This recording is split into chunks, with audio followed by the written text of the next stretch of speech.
Hello friends, welcome to R K creations. आज का हमारा वीडियो है स्पीकर अपग्रेड। जैसे कि पहले के वीडियो में देखा था आप लोगों ने, ये स्टीरियो है, इसको अपग्रेड करें, इंस्टॉलेशन करें, इसकी वायरिंग कैसा करना क्या नहीं वो भी वीडियो है, देखो।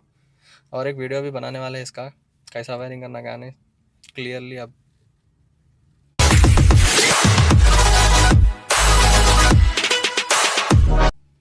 कैसा वायरिंग करना है देखेंगे। अब ये है हमारे स्पीकर्स सोनी के।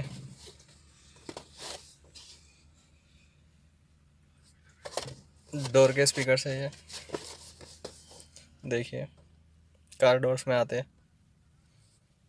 यहाँ पे। फ्रेंड्स, इसकी वायरिंग देखो, स्टीरियो के पीछे से डैशबोर्ड के नीचे से आती, यहाँ से ये है स्पीकर्स की वायरिंग। और ये पार्किंग लाइट की है, इसके अंदर रहता, इसको खोलना है।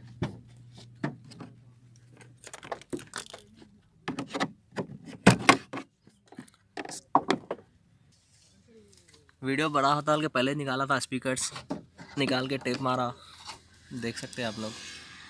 अब इसमें इंस्टॉलेशन करना है स्पीकर्स, वीडियो देखेंगे। ये हमारे सोनी के स्पीकर्स है।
क्या साउंड आ रही है, सुना